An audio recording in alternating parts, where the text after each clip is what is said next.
देखिए अपन question number 8 तक अपन कर चुके थे। जो 8 तक के क्वेश्चन थे उसमें थ्योरेटिकल बेस्ड क्वेश्चन थे जो अपन ने सोल्व किए थे, यानी कि सिंपल कॉन्सेप्ट पर आधारित जो क्वेश्चन थे वो अपन ने सोल्व कर लिए थे। अब अपन इसके न्यूमेरिकल सोल्व करने जा रहे हैं, यानी क्वेश्चन नंबर 9 से इसमें न्यूमेरिकल्स स्टार्ट हो गए, एक तरह से आंकिक प्रश्न जिसे अपन कह दें।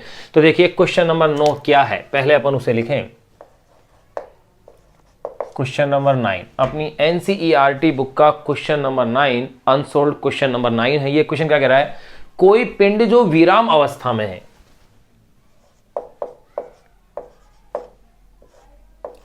कोई पिंड जो विराम अवस्था में है, कोई पिंड जो विराम अवस्था में है अचर त्वरण से एक विमीय गति करता है।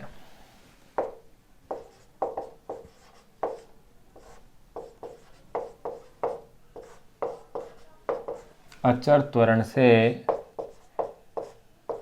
एक विमीय गति करता है। कोई पिंड जो विराम अवस्था में है अचर त्वरण से एक विमीय गति करता है। चलो इस क्वेश्चन थोड़ा सा नीचे लिखें अपन, क्योंकि यहाँ अक्षर आपको दिखाई नहीं दे रहे होंगे। देखिए क्वेश्चन नंबर 9 को मैं यहाँ से लिखता हूँ, यहाँ से।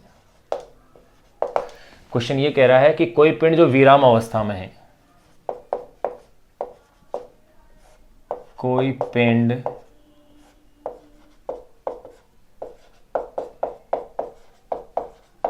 जो विराम अवस्था में है, कोई पिंड जो विराम अवस्था में है अचर त्वरण से एक विमीय गति करता है। अचर त्वरण से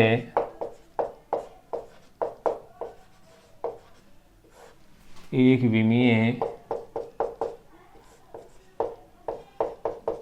विमीय गति करता है। एक पिंड जो विराम अवस्था में अचर त्वरण से क्या कर रहा है, वो एक विमीय गति कर रहा है। अब क्वेश्चन में क्या कह रहे हैं, इसको किसी समय, इसको किसी समय स्मॉल टी, किसी समय स्मॉल टी पर दी गई शक्ति, इसको किसी समय स्मॉल टी पर दी गई शक्ति अनुक्रमानुपाती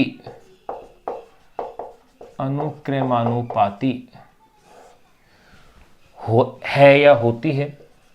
देखिए कोई पिंड जो विराम अवस्था में है अचर त्वरण से एक विमीय गति करता है, इसको किसी समय स्मॉल टी पर दी गई शक्ति अनुक्रमानुपाती है।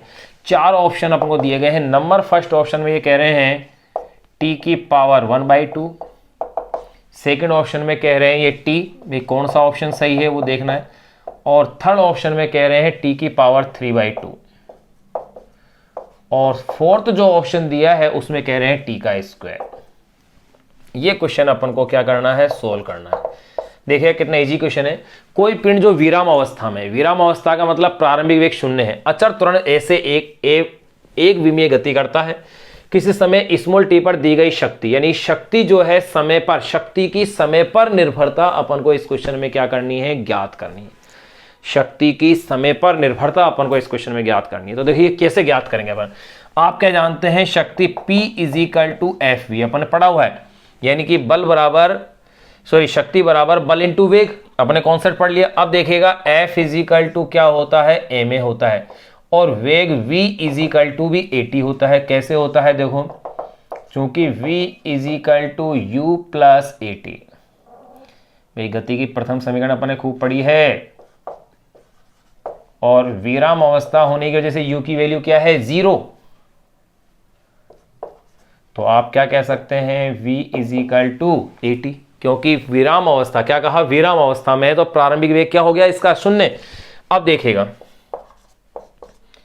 P = ma²t, क्या कहा है इसने, अचर त्वरण से, विराम अवस्था से। अचर त्वरण देखो a नियत है, m नियत है, द्रव्यमान तो नियत होता ही है, तो P = क्या हो गया है, t, m वेग ए के नियत होने पर। तो यानी कि P इज प्रोपोर्शनल T, यानी कौन सा ऑप्शन आ गया इसके अंदर, सेकंड ऑप्शन अपने पास इसमें क्या हो गया, राइट हो गया। ये एक क्वेश्चन अपने पास सोल्व हो गया। अब इसी टाइप का एक दूसरा क्वेश्चन और है, उसके अंदर क्वेश्चन में ये दे रखे हैं विस्थापन को, विस्थापन की निर्भरता के रूप में दिया गया है कि विस्थापन समय पर किस प्रकार निर्भर कर रहा है, जबकि शक्ति क्या है उस क्वेश्चन में नियत है। तो देखिए वो क्वेश्चन क्या है उसको और देखते हैं। वो है क्वेश्चन नंबर 10। ये तो था क्वेश्चन नंबर 9। अब अपन बात करेंगे क्वेश्चन नंबर 10 की।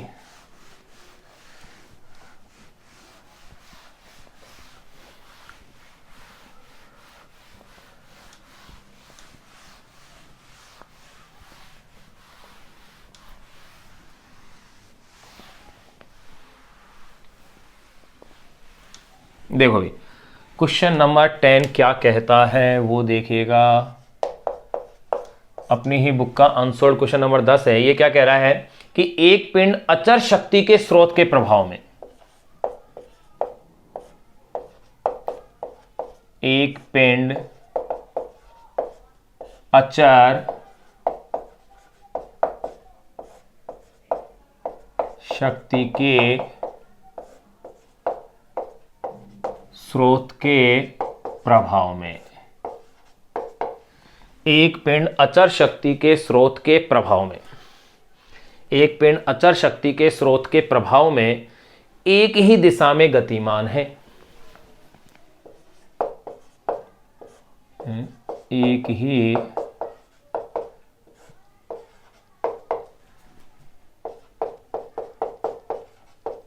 दिशा में गतिमान है। एक पिंड अचर शक्ति के स्रोत के प्रभाव में एक ही दिशा में क्या है, गतिमान है। इसका स्मॉल टी समय में विस्थापन अनुक्रमानुपाती है। इसका स्मॉल टी समय में विस्थापन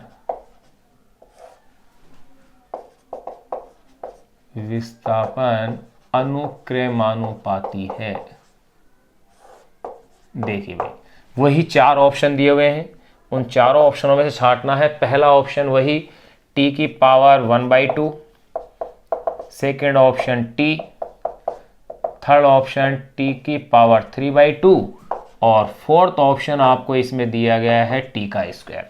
अब की बार इस क्वेश्चन में इन्होंने पूछा है विस्थापन। तो देखो भाई अचर शक्ति के स्रोत के प्रभाव में, यानी कि शक्ति तो नियत है, अचर शक्ति कह दी, यानी विस्थापन की समय पर निर्भरता अपन को ज्ञात करनी है इस क्वेश्चन में, विस्थापन की समय पर निर्भरता। तो देखिए वो कैसे अपन निकालेंगे, विस्थापन और समय के बीच में रिलेशन ये है S = ut + ½ at²।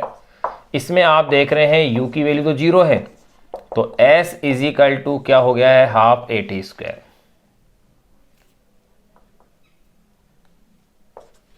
अब यहां गौर करने वाली बात यह है कि यहां पर T तो अपन को रिक्वायरमेंट है, T आपको चाहिए, S भी आपको चाहिए, यानी कि मुझे यहां से इस A को हटाना है, A की जगह मुझे किसको लाना है, शक्ति को, क्योंकि विस्थापन शक्ति नियत होगी, जो राशि नियत होती है उसको अपन को कहीं ना कहीं क्या करना है, शामिल करना है। तो देखिए अगर मैं इसे इक्वेशन 1 दे दूं तो आप देखिएगा शक्ति P = FV, बिल्कुल फॉर्मूला पड़ा है, F = ma और V = at। थोड़ी देर पहले ही अपन ने पढ़ा है इससे पहले के क्वेश्चन में, तो ये क्या हो गया, ma²t, ये लो।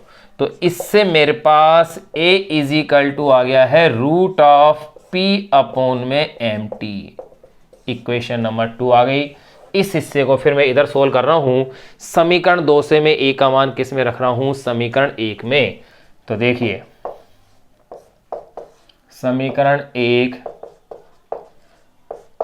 वे समीकरण 2 से S = क्या हो जाएगा, ½ A का मीन्स है √P/mt और यहां मेरे पास t का स्क्वायर है ये। अब देखिएगा इस समीकरण से आगे यहां आप क्या देख रहे हैं, 1/2 √P/m और ये रह गई, देखो t की पावर 2 है, ये पावर ½ है, तो t की पावर 2 में से ½ गई तो 3/2, ये मेरे पास विस्थापन की इक्वेशन आ गई है। इस इक्वेशन में अपन क्या देख रहे हैं, P और M नियत है। तो देखो P व M के नियत होने पर S इज प्रोपोर्शनल T की पावर 3/2 आ गया। ये लो, ये निर्भरता आ गई, क्योंकि हाफ तो वैसे ही नियत है। तो इसमें अब आंसर आ गया अपने पास नंबर 3। यहां देखिए, अब क्वेश्चन नंबर 9 और 10 दोनों अपन ने सोल्व कर लिए हैं। क्वेश्चन नंबर 9 के अंदर अचर त्वरण था, नियत त्वरण था, जबकि क्वेश्चन नंबर 10 के अंदर शक्ति को क्या कहा है, इन्होंने नियत कहा है। ये अपन ने एक अच्छे क्वेश्चन थे, सरल क्वेश्चन थे, लेकिन अपन ने सोल्व कर लिए हैं। अब अपन बात करते हैं क्वेश्चन नंबर 11 की। वो क्वेश्चन नंबर 11 क्या है वो अब आप देखिएगा, या आप नोट करें इसे, ध्यान रहे। जो राशि नियत है या अचर है वो अपने फॉर्मूले में शामिल होनी ही चाहिए, उसका उपयोग होना ही चाहिए, उसके अकॉर्डिंग वो कहीं ना कहीं शामिल होना उसका क्या है, आवश्यक है। और उसी के आधार पर अपन को आंसर निकालना होता है। जो नियत दे रखा है, जो राशि आपको कांस्टेंट दे रखी है, आप उसे पकड़ के चलें, यानी उसी के आधार पर अपन को क्या करना है, क्वेश्चन को सोल्व करना है।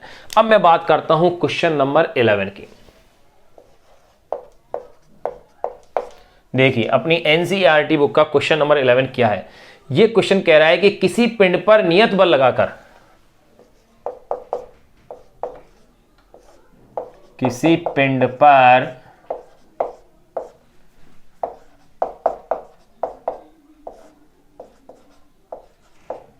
नियत बल लगाकर, किसी पिंड पर नियत बल लगाकर उसे किसी निर्देशांक प्रणाली के अनुसार बल लगाकर उसे किसी निर्देशांक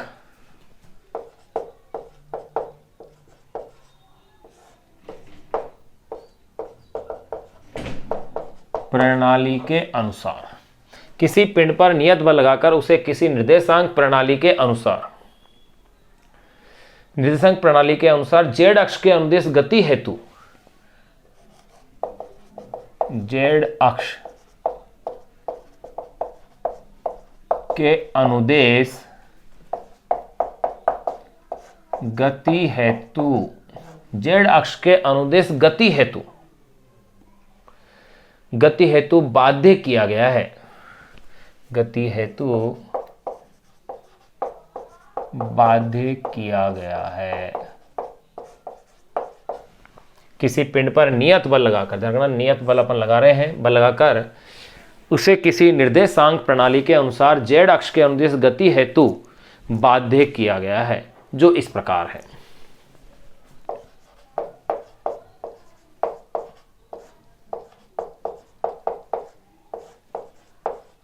जो इस प्रकार है, देखो भी कैसा है।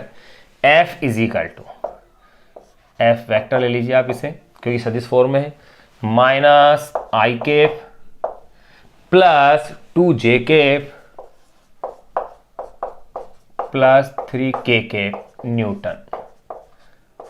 यहां पर आई केप, जे केप और के केप क्रमशः एक्स अक्ष, वाई अक्ष और जेड अक्ष के अनुदिश क्या है, एकांक सदिश है।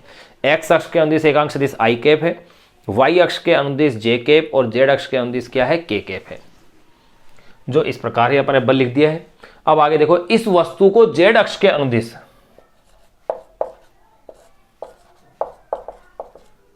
इस वस्तु को या इस पिंड को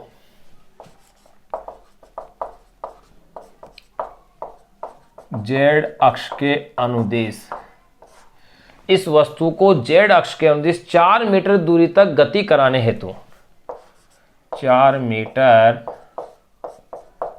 दूरी तक गति कराने हेतु, इस वस्तु को जेड अक्ष के अनुदिश 4 मीटर दूरी तक गति कराने हेतु आरोपित बल द्वारा किया गया कार्य कितना होगा। कराने हेतु आरोपित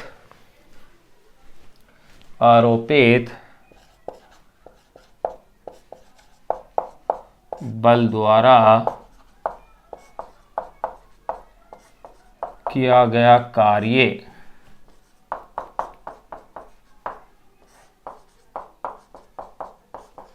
किया गया कार्य कितना होगा। देखिए अब इस क्वेश्चन को अपन सोल्व करते हैं।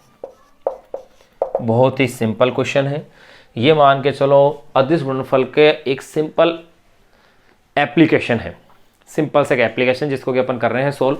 तो देखो सबसे पहले डेटा अपन लिख लें, क्या क्या दिए हुए हैं। F vector is equal to minus I cap 2j cap plus 3k cap, ये लो ये तो मेरे पास एफ वेक्टर की वैल्यू दी गई है। जेड अक्ष के अंदिश 4 मीटर की दूरी तक गति कराने हेतु, 4 मीटर की दूरी तक गति कराने हेतु किसके अंदिश, जेड अक्ष के अंदिश।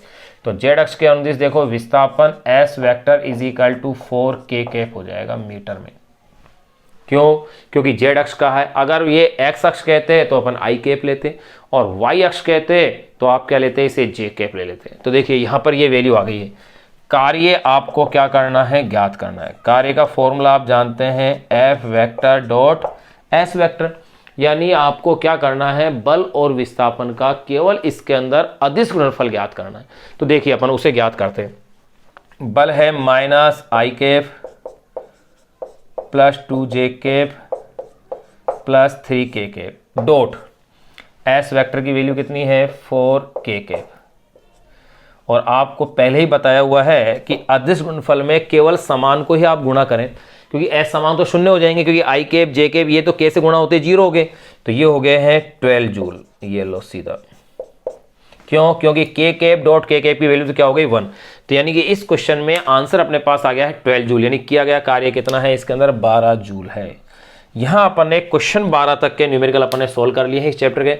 अब अपन बात करते हैं क्वेश्चन नंबर 11 तो अपन ने सोल्व कर लिया है कि भाई किसी पिंड पर नियत बल, ये क्वेश्चन नंबर 11 था जिसमें आंसर कितने आ रहे हैं मेरे पास, 12 जूल। अब अपन इसके बाद सोल्व करते हैं क्वेश्चन नंबर 12 को।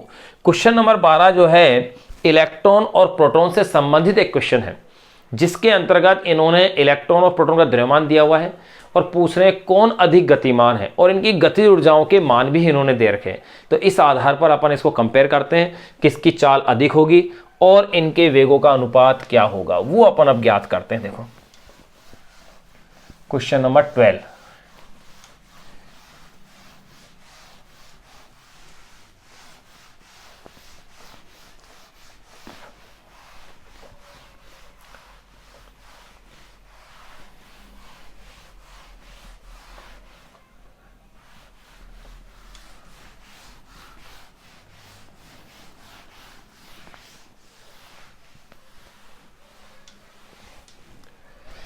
देखिए भाई अब अपन बात करते हैं क्वेश्चन नंबर 12 की। क्वेश्चन नंबर 11 तक के न्यूमेरिकल अपन सोल्व कर चुके हैं। क्वेश्चन नंबर 12 क्या है अब उसको अपन नोट करते हैं। देखो क्वेश्चन नंबर 12 क्या कह रहा है, किसी अंतरिक्ष किरण प्रयोग में, किसी अंतरिक्ष किरण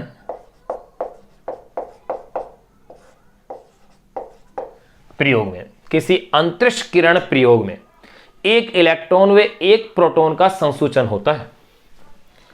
प्रयोग में एक इलेक्ट्रॉन व एक प्रोटॉन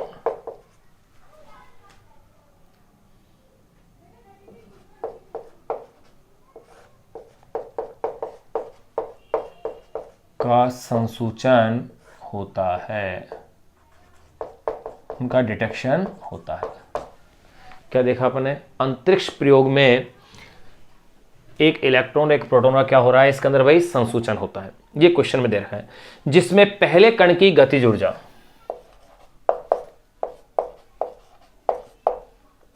जिसमें पहले कण की गतिज ऊर्जा,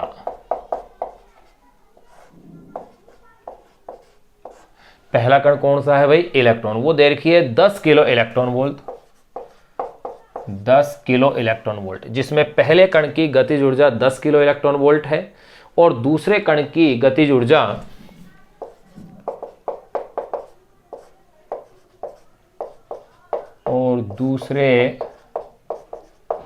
कण की गतिज ऊर्जा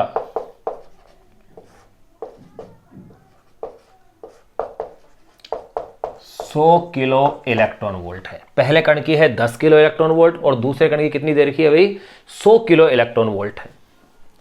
पहले कण की 10 किलो इलेक्ट्रॉन वोल्ट और दूसरे कण की 100 किलो इलेक्ट्रॉन वोल्ट है। ये अपन को गतिज ऊर्जाओं के मान दे रखे हैं।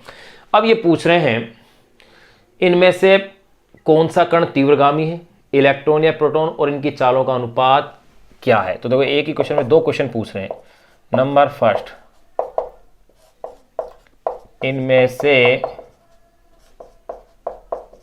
कौन सा कण तीव्रगामी है, इलेक्ट्रॉन या प्रोटॉन। सेकंड, इसके अंदर ये जो पूछ रहे हैं वो ये पूछ रहे हैं कि इनकी चालों का अनुपात क्या है, यानी इलेक्ट्रॉन और प्रोटॉन की इनकी चालों का अनुपात क्या है। अपन को क्वेश्चन में दे रखा है कि इलेक्ट्रॉन का जो द्रव्यमान है वो है 9.11 10⁻⁻31 किलोग्राम, और जो प्रोटॉन है जिसको मैं एमपी से लिख देता हूं, उस प्रोटॉन का द्रव्यमान इन्होंने दिया है 1.67 इंटू 10⁻⁻27 किलोग्राम। देखिए अब इस क्वेश्चन को अपन सोल्व करते हैं भाई। दोनों की गतिज ऊर्जाएं अपन को दी गई हैं। पहले अपन इसके डाटा लिख लें भाई।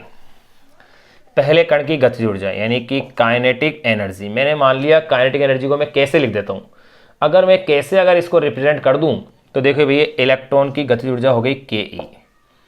तो इलेक्ट्रॉन गतिज ऊर्जा के कितना है, 10 किलो इलेक्ट्रॉन वोल्ट, यानी कि 10, 1 किलो का मतलब 10⁻³ और 1 इलेक्ट्रॉन वोल्ट भी याद रखना 1.6 10⁻⁻19 जूल होता है। अपन इसी चैप्टर में चीज अच्छे से पढ़ चुके हैं कि 1 electron volt is equal to 1.6 into 10⁻⁻19 joule. तो देखें ये हो जाएगा 1.6 इंटू पावर कितनी है 3 and 1/4, यानी 1.6 इंटू 10⁻⁻15 जूल। माइनस के 19 प्लस के 4 माइनस के 15 रह गए। फिर आ जाओ आप के पी यानी प्रोटॉन की गतिज ऊर्जा, ये है भाई 100 किलो इलेक्ट्रॉन वोल्ट, 100 और 10⁻³ 1 किलो में 1.6 10⁻⁻19 जूल। तो ये हो गए हैं 1.6 19 325 10⁻⁻14 जूल। आप देख रहे हैं कि इलेक्ट्रॉन की गतिज ऊर्जा क्या आ रही है भाई, कम आ रही है। इलेक्ट्रॉन गतिज ऊर्जा क्या आ रही है मेरे पास, कम आ रही है। चलो यहां तक तो अपन ये वैल्यूज तो लिख ली हैं। अब जरा अपन इसमें दूसरे कण की गतिज ऊर्जा 100 किलो इलेक्ट्रॉन वोल्ट है, इनमें से कौन सा कण तीव्रगामी है, इलेक्ट्रॉन या प्रोटॉन, और इनकी चालों का अनुपात क्या है। चलो चालों के अनुपात की बात करें। देखो आप क्या जानते हैं, गतिज ऊर्जा को अगर मैं कैसे लिखूं तो ये होता है 12mv²। इस फॉर्मूले से अगर आप देखते हैं तो देखो v is equal to 2k/m और फिर उसका क्या हो गया रूट। यहां पर 2 तो कांस्टेंट है, तो इससे आप देखेंगे v is proportional root of k/m आता है। यही तो फॉर्मूला बन रहा है। तो देखिए इसलिए ve/vp यानी इलेक्ट्रॉन का वेग और प्रोटॉन के वेगों का अनुपात। तो मैं इसे क्या लिख दूंगा भाई, ke/kp इंटू mp, क्योंकि वेग अनुपाती है द्रव्यमान के, और ये me। ये फॉर्मूला आपके पास बन जाएगा। अगर ऐसा फॉर्मूला बन रहा है तो देखो आप इसके अंदर वैल्यू पुट कीजिए, ve/vp। के की वैल्यू मेरे पास है भाई, कितनी है के की वैल्यू, कहाँ है, ये रहा 1.6 10⁻⁻15। के पी की वैल्यू भी है मेरे पास 1.6 10⁻⁻14। एम पी की वैल्यू भी है मेरे पास, वो ये रही 1.67 10⁻⁻27, और इलेक्ट्रॉन की भी है एम ई 9.11 इंटू 10⁻⁻31। ये लो भाई ve/vp। कैलकुलेशन करें आप इसकी पूरे की तो ये आएगा 1.833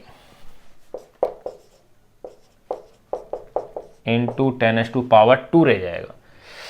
अगर देखो 10⁻² है ये, अगर इसका अपन रूट लेते हैं तो देखो 1.833 यानी ये आएगा 13.54।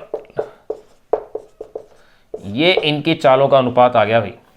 अब यहां आप गौर कीजिए किसकी चाल ज्यादा आ रही है, इलेक्ट्रॉन के लिए। ये लो, दोनों क्वेश्चन एक साथ ही अपने पास क्या हो गए, ये सोल्व हो गए कि इनकी चालों का अनुपात तो आ गया है 13.54, और ये भी स्पष्ट हो गया कि इलेक्ट्रॉन की चाल प्रोटॉन की चाल से क्या है, अधिक है। कितनी अधिक है, 13.54 अधिक है। ये अपना क्वेश्चन सोल्व हो गया। क्वेश्चन नंबर था ये 12। अब अपन बात करते हैं क्वेश्चन नंबर 13 की। देखो क्वेश्चन नंबर 13 एक काफी प्यारा अच्छा क्वेश्चन है। आपने अपनी बुक का एक एग्जाम्पल अपन ने सोल्व किया था, उस एग्जाम्पल्स टाइप का थोड़ा सा क्वेश्चन है। इस क्वेश्चन में क्या दे रखा है कि कोई जल की बूंद है जो कि ऊपर से नीचे की ओर गिर रही है, उस बूंद की इन्होंने त्रिज्या दे रखी है, और फिर ये पूछ रहे हैं उस पर लगने वाले बल। तो ध्यान रखना बल F = mg होगा, गुरुत्वीय बल। अगर गुरुत्वीय बल F = mg है, द्रव्यमान नहीं दिया हुआ है, यानी कि द्रव्यमान कैसे ज्ञात करेंगे अपन, द्रव्यमान घनत्व इंटू आयतन। जल का घनत्व MKS पद्धति में 10⁻3, CGS में तो 1 होता है, MKS पद्धति में 10⁻3 किलोग्राम प्रति मीटर क्यूब। फिर आयतन 4/3 πr क्यूब, क्योंकि बूंद को अपन कैसा लेंगे, गोलाकार। बूंद की त्रिज्या उस क्वेश्चन में दी हुई है। एक अच्छा क्वेश्चन है, उस क्वेश्चन को अपन टच करते हैं जो कि है क्वेश्चन नंबर 13। आप इस क्वेश्चन को नोट कीजिए। अब फिर उसके बाद फिर अपन सोल्व करते हैं क्वेश्चन नंबर 13 को। भाई ये क्वेश्चन इजी लेकिन एक अच्छा क्वेश्चन था। अगला जो क्वेश्चन है वो भी अच्छा समझने का अच्छा क्वेश्चन है।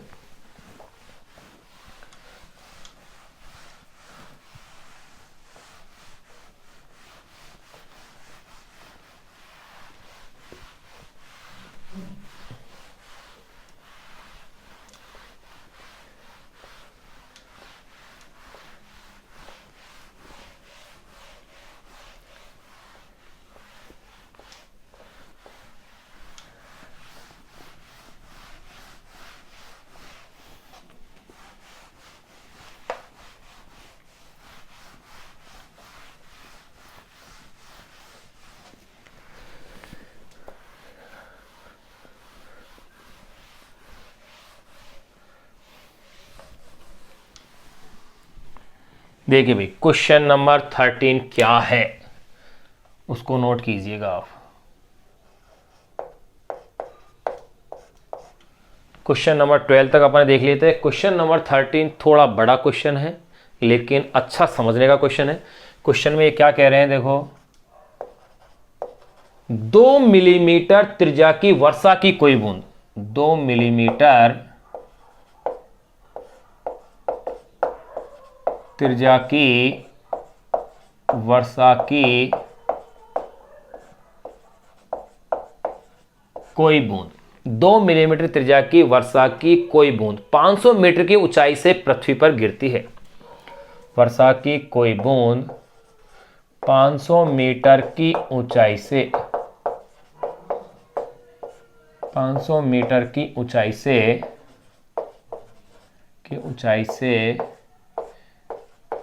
पृथ्वी पर गिरती है। 2 मिलीमीटर त्रिज्या की वर्षा की कोई बूंद 500 मीटर की ऊंचाई से पृथ्वी पर क्या होती है, वो बूंद गिरती है। ये क्वेश्चन में कहा है कि 2 मिलीमीटर त्रिज्या की वर्षा की कोई बूंद 500 मीटर की ऊंचाई से पृथ्वी पर गिरती है। ये अपनी प्रारंभिक ऊर्जा के आधे हिस्से तक, यह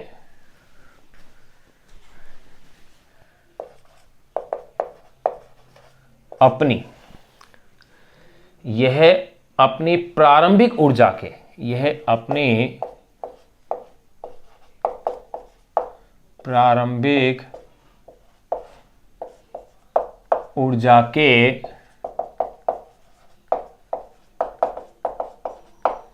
आधे हिस्से तक, और देखो बूंद ऊपर से नीचे गिरेगी तो वायु का उसके ऊपर क्या लगेगा, शान बल।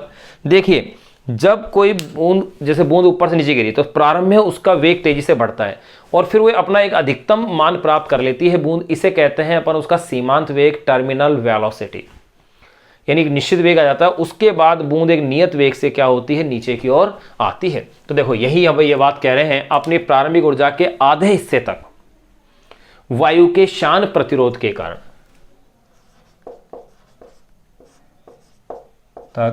वायु के शान प्रतिरोध के कारण, वायु के शान प्रतिरोध के कारण घटते त्वरण के साथ गिरती है। तक घटते त्वरण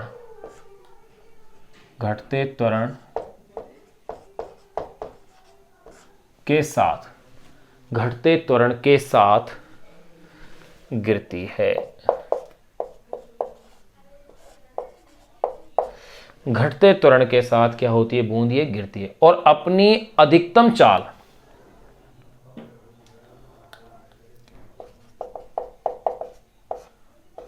और अपनी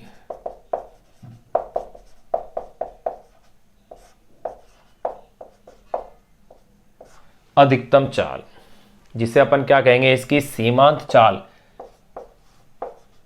यानी कि टर्मिनल स्पीड,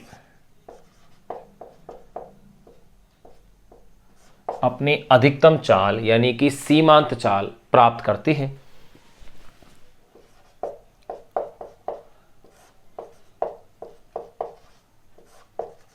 और अपनी क्या करती है, अधिकतम चाल प्राप्त करती है और उसके बाद एक समान चाल से गति करती है।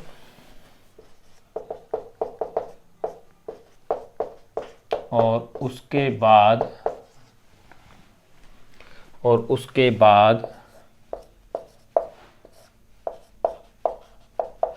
एक समान चाल से, और उसके बाद एक समान चाल से क्या करती है, गति करती है। तो देखो इसमें क्या क्या ज्ञात करना है वो देखो। नंबर फर्स्ट ये कह रहे हैं वर्षा की बूंद पर उसकी यात्रा के,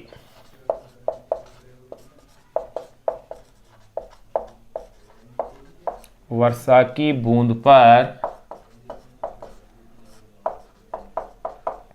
पर उसकी यात्रा के पहले व दूसरे अर्धभागों में, वर्षा की बूंद पर उसकी यात्रा के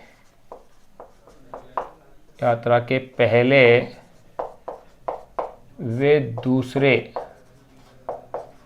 अर्धभागों में, पहले व दूसरे अर्धभागों में गुरुत्वीय बल द्वारा किया गया कार्य कितना होगा। अर्धभागों में गुरुत्वीय बल द्वारा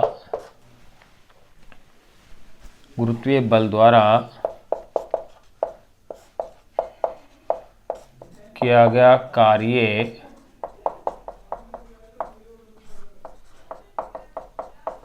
कितना होगा। फिर देखो इसी में सेकंड पार्ट ये क्या पूछ रहे हैं, यदि बूंद की चाल पृथ्वी तक पहुंचने तक,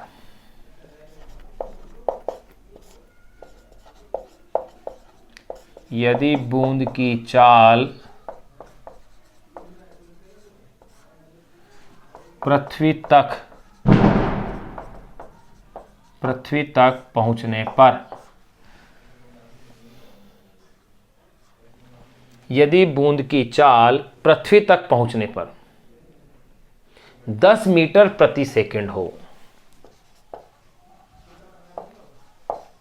10 मीटर प्रति सेकंड हो, तो संपूर्ण यात्रा में प्रतिरोध बल द्वारा किया गया कार्य कितना है। तो संपूर्ण यात्रा में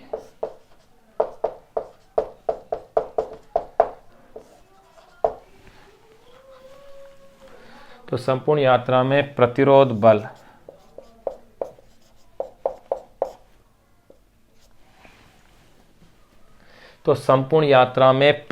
बल द्वारा किया गया कार्य कितना होगा। तो संपूर्ण यात्रा में प्रतिरोध बल द्वारा किया गया कार्य कितना होगा, ये लो है। ये अपन ने एक क्वेश्चन लिख लिया है, एक बड़ा क्वेश्चन है और अच्छा क्वेश्चन है। सबसे पहले तो आप इस क्वेश्चन को 2-3 बार एक बार पढ़े कि क्या ये पूछ रहे हैं, क्या क्या मान आपको इन्होंने इस क्वेश्चन में दिए हुए हैं, ताकि और किस फॉर्मूले की अपन को इसमें क्या है आवश्यकता है। अब अपन चलो देखो इस क्वेश्चन को सोल्व करते हैं। देखिएगा क्वेश्चन में डाटा क्या क्या दिए गए हैं। सबसे पहले देखें 2 मिलीमीटर त्रिज्या की, यानी कि बूंद की त्रिज्या आपको दी है 2 मिलीमीटर, यानी कि 2 गुणा 10 की घात -3 मीटर हो गई है। वर्षा की बूंद है, यानी कि जल की बूंद है, 500 मीटर की ऊंचाई से पृथ्वी पर गिर रही है, यानी कि टोटल जो हाइट है वो आपको दी है 500 मीटर।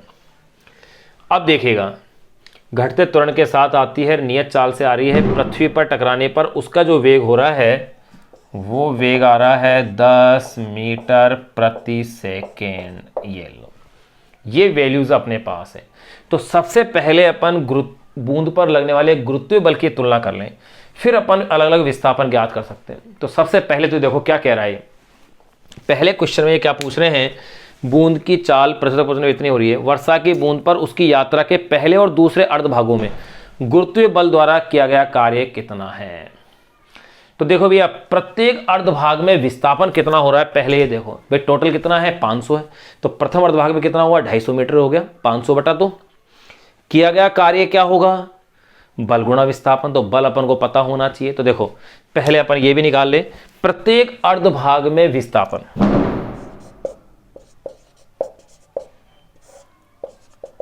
प्रत्येक अर्ध भाग में विस्थापन, प्रत्येक अर्धभाग में विस्थापन देखें तो ये होगा 500/2, 250 मीटर हो गया। प्रत्येक अर्धभाग के अंदर विस्थापन इतना हो गया 250 मीटर।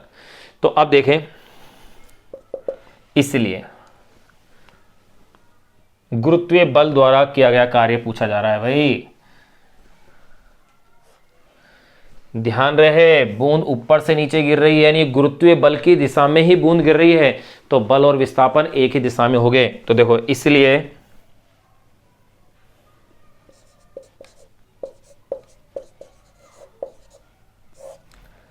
यहां फर्स्ट भाग को हल कर रहे हैं, इसलिए गुरुत्वीय बल द्वारा किया गया कार्य, तो देखो गुरुत्वीय बल द्वारा किया गया कार्य W = Fs cos थीटा से, यही तो फॉर्मूला अपन लेंगे। अब देखो भाई, मैं इसे यहां सोल्व कर रहा हूं, तो देखो भाई यहां अगर इससे आगे का हिस्सा मैं देख रहा हूं तो मैं क्या पाऊंगा, W = F = गुरुत्वीय बल तो क्या हो गया mgs, और डायरेक्शन सेम है भाई, बल की दिशा में ही तो बूंद क्या हो रही है, गिर रही है, यानी कि विस्थापन एक ही दिशा में, तो 0 डिग्री हो गया। अब देखिएगा m आपको दिया नहीं, लेकिन द्रव्यमान = क्या होता है, घनत्व इंटू आयतन, 4/3 πr³, ये g, और cos 0 की वैल्यू तो चलो रख देंगे, अब सबकी वैल्यूज आप रख लीजिए। अब आपके पास सारी वैल्यूज हैं, कैसे हैं सारी वैल्यूज वो देखिए। कैसे, रो जल की बूंद है, जल का घनत्व होता है 10⁻3, भाई रो यहाँ पर जल की बूंद का घनत्व है जो कि 10⁻3 है।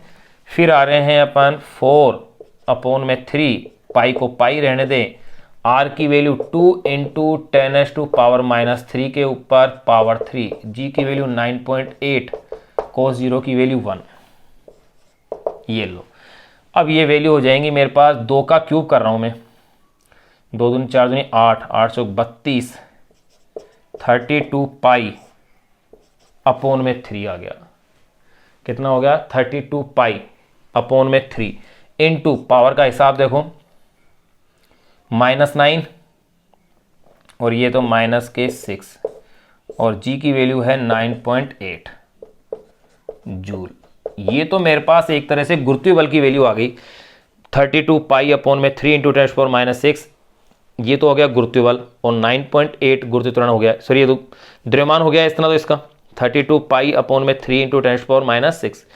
अब देखो यहाँ मेरे पास ये इसका द्रव्यमान आ गया, जी की वैल्यू, ये तो यहाँ पर मेरे पास इतना तो द्रव्यमान आ चुका है, ये तो m है, और ये क्या है g है। अब इसको इससे मैंने कैलकुलेट अगर मैं पूरे को करता हूँ तो देखिए भाई, ये मेरे पास, हाँ s की वैल्यू तो अपने रखी ही नहीं भाई, यहाँ ये तो भूल ही गए अपन, m रो आ गया, m आ गया, g आ गया, s को तो भूल ही गए। ये लो mgs, m की वैल्यू रो 4/3 πr³, g और फिर s, और ये cos 0, ये लो, फिर यहाँ आ जाओ 9.8 इंटू s, कितना विस्थापन है 250, इंटू 1, ये लो भाई 9.8 इंटू 250, ये अब लिख दें आप इसे जूल। यहां अपने पास वैल्यू, ये द्रव्यमान आ गया, ये जी आ गया और ये क्या आ गया मेरे पास, विस्थापन आ गया। अब जब इसे अपन सोल्व कर लेते हैं, ध्यान रखना भाई पाई की वैल्यू कितनी रखेंगे, 3.14। जब अपन इसे सोल्व कर लेंगे तो ये वैल्यू आएगी मेरे पास 0.082 जूल, यानी गुरुत्वीय बल के विरुद्ध किया गया कार्य ये आ रहा है। अब एक बात ध्यान रखना, दोनों अर्धभागों में यह कार्य समान होगा। क्यों होगा, क्योंकि प्रत्येक अर्धभाग का विस्थापन कितना है, 250, और बल का मान भी क्या है, समान, क्योंकि बल और विस्थापन क्या है, समान है। यहां तक आप इस क्वेश्चन को एक बार नोट करें, फिर इससे आगे की अपन बातें करते हैं। यहां तक इसे एक बार आप नोट कर लें। अब देखिएगा, मैं इसको ऊपर साफ करना ही मुझे पड़ेगा।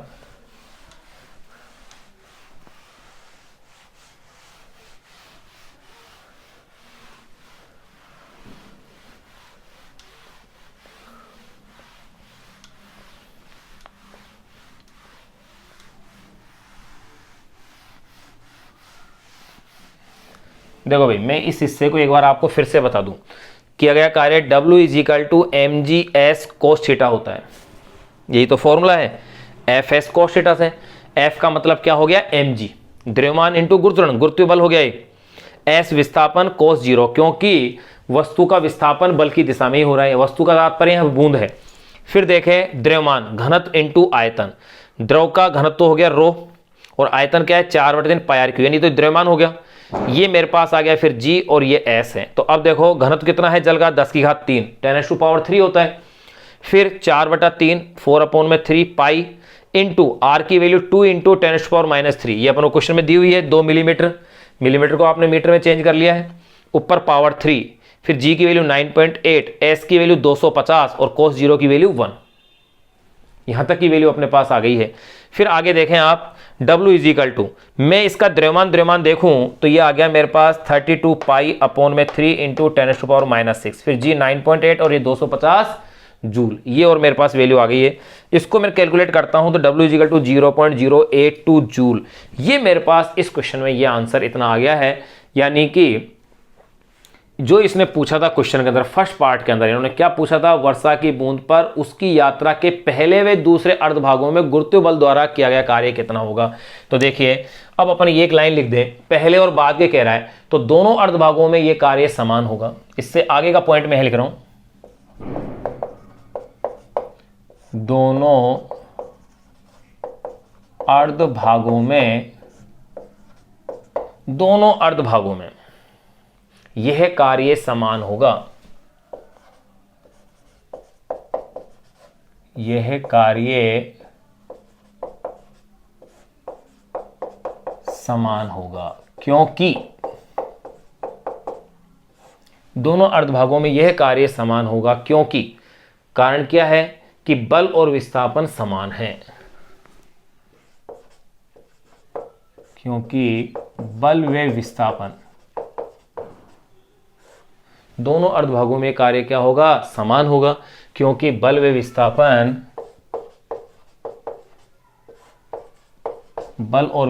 दोनों क्या है, इसमें एक समान है। ये लो अपने फर्स्ट पार्ट इसका कंप्लीट कर लिया है। अब अपन बात करेंगे भाई सेकंड पार्ट की, लेकिन सेकंड पार्ट के लिए पहले से साफ करना पड़ेगा। ये ध्यान रखना 0.082 जूल है, 0.082 जूल, क्योंकि इसका अपन उपयोग करेंगे अभी।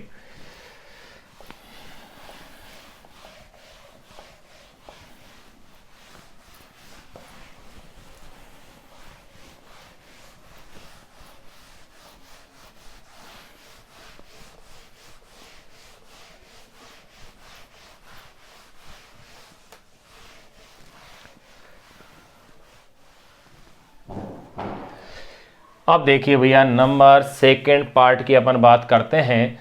पृथ्वी तक पहुंचने पर इसका वेग दिया है इन्होंने 10 मीटर पर सेकंड, यानी कि अपन इसकी गतिज ऊर्जा देख सकते हैं, ½ mv² से गतिज ऊर्जा आ जाएगी भाई, इतनी गतिज ऊर्जा है। और ये गतिज ऊर्जा किसके बाद बच रही है भाई, उसकी प्रतिरोधी बल और कार्य के रूप में। तो देखो उसके बाद बची हुई, तो देखो पृथ्वी तक पहुंचने पर गतिज ऊर्जा में वृद्धि दे रहे अपन,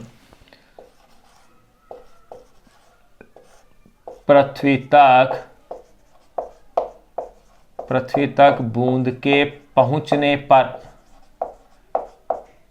बूंद के पहुंचने पर, पृथ्वी तक बूंद के पहुंचने पर उसकी गतिज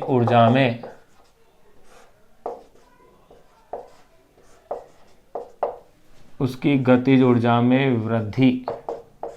भाई उसकी गतिज ऊर्जा में वृद्धि को अगर मैं डेल्टा कैसे लिखूं, तो ये हो जाएगी हाफ mv का स्क्वायर। v अपन को दिया हुआ है 10 मीटर पर सेकेंड। चलो इस वैल्यू को अपन निकाल सकते हैं, तो ये मेरे पास कितनी आएगी, देखिएगा हाफ m की वैल्यू, अभी थोड़ी देर पहले मैंने कहा था ये m है, कितना आया था m, गौर कीजिए उसमें 32 पाई, फिर कितना था अपॉन में 3 इंटू 10⁻⁻⁶, ये मेरे पास m आया था। अपन चाहे तो इसे साइड में इधर निकाल के भी देख सकते हैं कि 32 पाई अपॉन में 3 इंटू 10⁻⁶ m घन इंटू आयतन, फिर v का स्क्वायर, ये लो भाई 10 का स्क्वायर कर लीजिए, तो ये गतिज ऊर्जा में वृद्धि। अब इसे अगर मैं कैलकुलेट कर लेता हूं तो ये मेरे पास 16.75 इंटू 10⁻⁻⁴ जूल, ये इतनी मेरे पास वैल्यू आ रही है, जिससे मैं अप्रॉक्स कह सकता हूं 0.0017, क्योंकि 7 आ रहा है ना, 0 पॉइंट, क्योंकि 5 से अधिक है संख्या, 0 राउंडिंग करने पर 0.0017 जूल, ये मेरे पास इतनी ऊर्जा आ गई है, इसकी गतिज ऊर्जा में इतनी वृद्धि हो रही है। लेकिन अपन क्या जानते हैं कि गतिज ऊर्जा में वृद्धि गुरुत्वीय बल द्वारा किया गया कार्य प्लस प्रतिरोधी बल द्वारा किया गया कार्य के क्या होता है, बराबर। तो देखो, परंतु डेल्टा के इज इक्वल टू क्या है, गुरुत्वीय बल द्वारा किया गया कार्य, गुरुत्वीय बल द्वारा किया गया कार्य प्लस प्रतिरोध बल द्वारा किया गया कार्य, प्लस प्रतिरोध बल द्वारा किया गया कार्य। अब इसने क्वेश्चन में पूछा क्या है, सेकंड में, प्रतिरोध बल द्वारा किया गया कार्य। गुरुत्वीय बल द्वारा किया गया कार्य तो अपन ज्ञात कर चुके हैं, तो इसलिए प्रतिरोध बल द्वारा किया गया कार्य देखो, इसलिए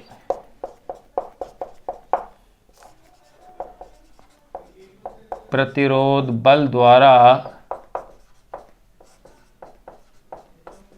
किया गया कार्य इज इक्वल टू, कैसा लिखेंगे अपन, इसमें से डिफरेंस आ जाएगा, इज इक्वल टू डेल्टा के माइनस गुरुत्वीय बल द्वारा किया गया कार्य। ये लो है, तो देखो गतिज ऊर्जा में वृद्धि कितनी है, 0.0017।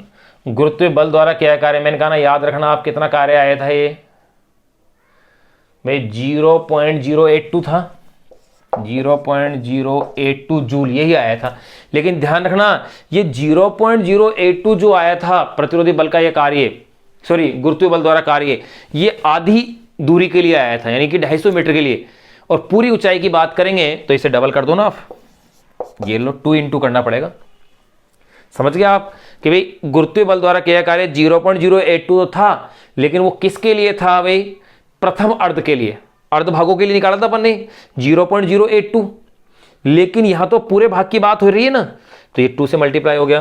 तो अब आप इसे सोल्व कीजिएगा, तो देखिएगा ये 0.0017 2 से मल्टीप्लाई करो, 4 8 दूनी 16, यानी कि ये हो गए हैं 0.164।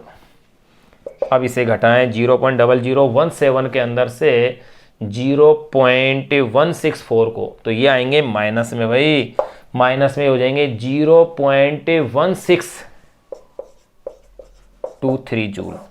और बिल्कुल सही है, ये नेगेटिव साइन के रूप में क्यों आया है, क्योंकि प्रतिरोधी बल द्वारा किया गया कार्य कैसा होता है, ऋणात्मक होता है।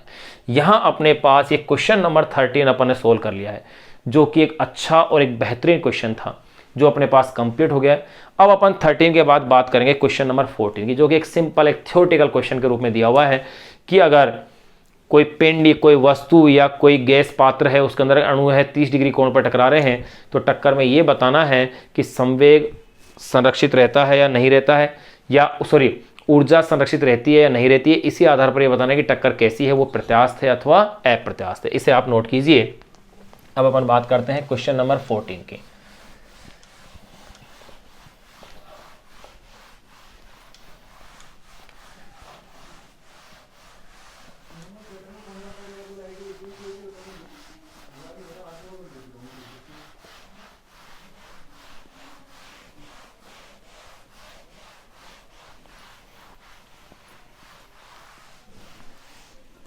देखिए भाई क्वेश्चन नंबर 14 क्या है।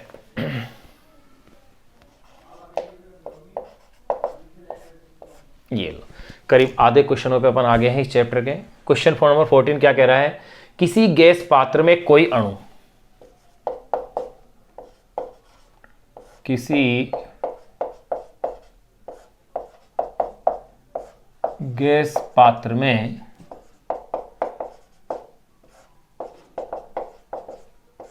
कोई अणु, किसी गैस पात्र में कोई अणु 200 मीटर प्रति सेकंड की चाल से, 200 मीटर प्रति सेकंड की चाल से,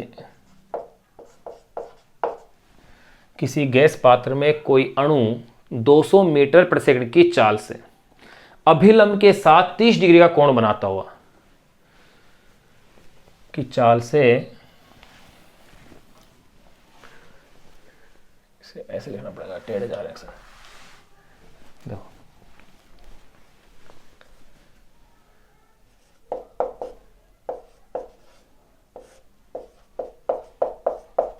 किसी गैस पात्र में,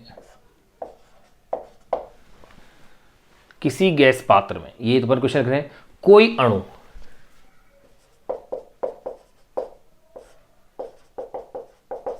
कोई अणु 200 मीटर प्रति सेकंड की चाल से, 200 मीटर प्रति सेकंड की चाल से, की चाल से अभिलंब के साथ 30 डिग्री का कोण बनाता हुआ, अभिलंब के साथ, अभिलंब के साथ, के साथ 30 डिग्री का कोण बनाता हुआ, 30 डिग्री का कोण बनाता हुआ क्षैतिज दीवार से टकराकर, बनाता हुआ क्षैतिज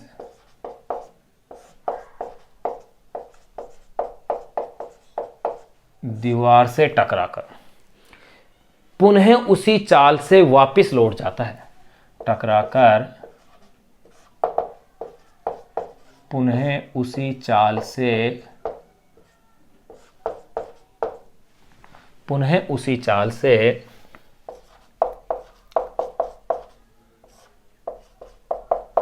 वापस लौट जाता है। क्या यह क्या इस टक्कर में संवेग संरक्षित है? देखो पहला तो क्या पूछ रहे हैं, क्या इस टक्कर में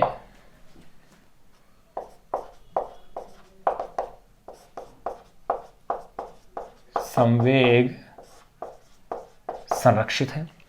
नंबर सेकेंड, इसी क्वेश्चन में सेकेंड ये पूछ रहे हैं, यह टक्कर प्रत्यास्थ है या अप्रत्यास्थ? यह टक्कर प्रत्यास्थ है या अप्रत्यास्थ, ये इसमें पूछ रहे हैं। तो देखिए अब इस क्वेश्चन में है क्या, पहले तो मैं बता दूं आपको, ये कोई दीवार है, एक कोई गैस का अणु यूं और टकरा करके यूं, जैसे मान लो यूं आया है तो यूं चला गया है, ये अभिलंब के साथ कोण कितना है इसका 30 डिग्री, और ये कोण कितना है भाई, ये भी 30 डिग्री है। अब देखिएगा ये अपने पास एक सिंपल सा क्वेश्चन है जिसमें केवल एक ही चीज़ ये पूछ रहे हैं कि पहला तो ये पूछ रहे हैं कि क्या इसमें संवेग संरक्षित है। तो ध्यान रहे टक्कर कोई सी भी हो, सभी प्रकार की टक्करों में संवेग सदैव क्या रहता है, संरक्षित रहता है। यानी कि उस निकाय का संवेग सदैव क्या रहता है, संरक्षित रहता है। पहली बात तो ये। दूसरा, यह टक्कर प्रत्यास्थ है। प्रत्यास्थ तो गौर करें, क्षेत्रीय दीवार से टकराकर पुनः उसी चाल से, अगर उसी चाल से वापस गया है इसका मतलब उसकी गति ऊर्जा में कोई चेंज नहीं आया है, यानी कि टक्कर कैसी है, प्रत्यास्थ है। बस सिंपल आंसर, सिंपल क्वेश्चन था। तो देखिए अपन क्या जवाब इसके दे सकते हैं। तो देखो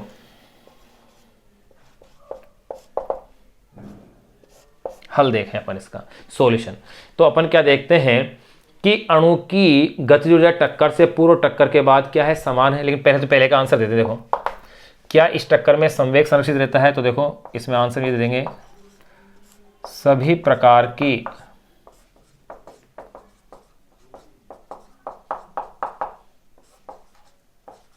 टक्करों में संवेग संरक्षण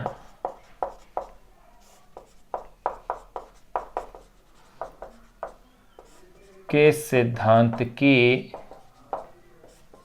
पालना होती है। सभी प्रकार के टक्करों में संवेग संरक्षण के सिद्धांत की पालना होती है। अतः इसमें भी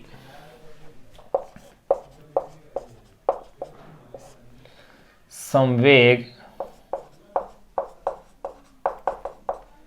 संरक्षित है। ये लो पहला पार्ट कंप्लीट। नंबर सेकंड, यह टक्कर प्रत्यास्थ है या अप्रत्यास्थ। तो गौर करें, अणु की टक्कर से पूर्व गतिज ऊर्जा और टक्कर के बाद गतिज ऊर्जा क्या है, बराबर, क्योंकि द्रव्यमान तो अणु का वही है, वेग भी वापस से वही प्राप्त हो गया। तो मैं क्या करूं, चूंकि अणु की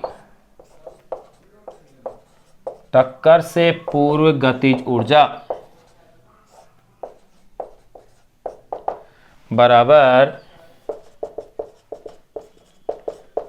अणु की टक्कर के बाद गतिज ऊर्जा। कैसे कह सकते हैं, अणु से पूर्व की गतिज ऊर्जा अणु के बाद, टक्कर से पूर्व की गतिज ऊर्जा टक्कर के बाद की गतिज ऊर्जा के बराबर आ रही है। ये ऐसे कह सकते हैं क्योंकि ये उसी वेग से क्या हो रहा है, पुनः उसी चाल से वापिस लौट जाता है। इस चूंकि अणु की टक्कर से पूर्व गति ऊर्जा बराबर अणु की टक्कर के बाद की गति ऊर्जा, इसलिए टक्कर कैसी है, प्रत्यास्थ है। इसलिए टक्कर प्रत्यास्थ है। यहां अपन ने क्वेश्चन नंबर 14 तक के क्वेश्चन अपन ने क्या कर लिए हैं, इसके सोल्व कर लिए हैं। अब अपन बात करेंगे क्वेश्चन नंबर 15 की। पहले आप इसे एक बार नोट कर लें, क्वेश्चन को स्क्रीनशॉट आप इसका ले सकते हैं, एज इट ऐसे कैसे आप इसे नोट कर लें।